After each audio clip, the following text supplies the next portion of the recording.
আসসালামু আলাইকুম। Hello guys, বরাবরের মতন নতুন আরেকটা ভিডিও নিয়ে আসলাম আপনাদের মাঝে। সো এটা হচ্ছে একটা ডিবিআর মেশিন, যেটা চিনেন যে সিসি ক্যামেরা মেশিন, যেটা চিনেন। এটা হচ্ছে একটা সমস্যা হচ্ছে হলো এটা রেকর্ড হচ্ছে না, দীর্ঘদিন যাবত রেকর্ড হচ্ছে না। অনেক মিস্ত্রি দেখাইছে, বলতেছে ভাইয়া যেটা হার্ড ডিস্ক চেঞ্জ করা লাগবে, হার্ড ডিস্ক চেঞ্জ করা লাগবে। সব মিস্ত্রি বলছে যে হার্ড ডিস্ক চেঞ্জ করা লাগবে, কিন্তু হার্ড ডিস্ক চেঞ্জ করার পরেও আপনি এই সমস্যাটাই দিতেছে। সো এটার মেন কি সমস্যা, এটা কি কারণে হচ্ছে, এটা আপনাদের এই ভিডিওতে দেখাবো। যে আপনি ঘরে বসেই করতে পারেন, কোনো মিস্ত্রি টাকা লাগবে না। সো এই যে এখন দেখেন, এটা হলো সেটিংসের কারণে এই সমস্যাটা হচ্ছে। সো আমরা এখন সেটিংসে ঢুকবো।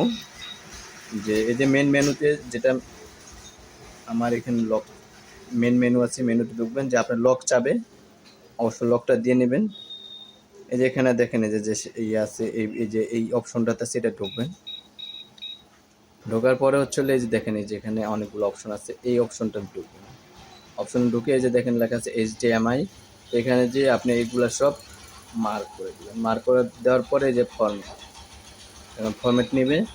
ফরম্যাট নেওয়ার সাথে সাথেই এটা অফ হয়ে যাবে, টোটালি অফ হয়ে যাবে। সো দেখেন এই যে এখানে অফ হয়ে গেছে।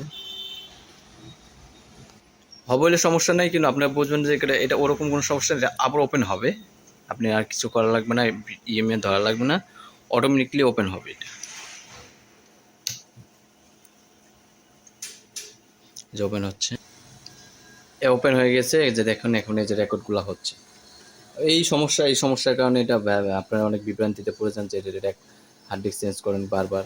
এদের কোনো সমস্যা নেই। অবশ্যই আপনারা, যে আমরা নতুন নতুন ভিডিও দেবো, আরও এই সিসি ক্যামেরা, তারপর আইপিএস, সব ধরনের ইলেকট্রিক যত আছে সব ভিডিও দেবো। আপনারা অবশ্যই আমার চ্যানেলটাকে সাবস্ক্রাইব করে রাখবেন, বেল আইকন চেপে রাখবেন, যে নতুন নতুন ভিডিও জানি আপনারা পান শিক্ষণীয়র মতো। সো অবশ্যই আমাদের পাশে থাকবেন। আসসালামু আলাইকুম, দেখা হবে আবার নেক্সট ভিডিওতে।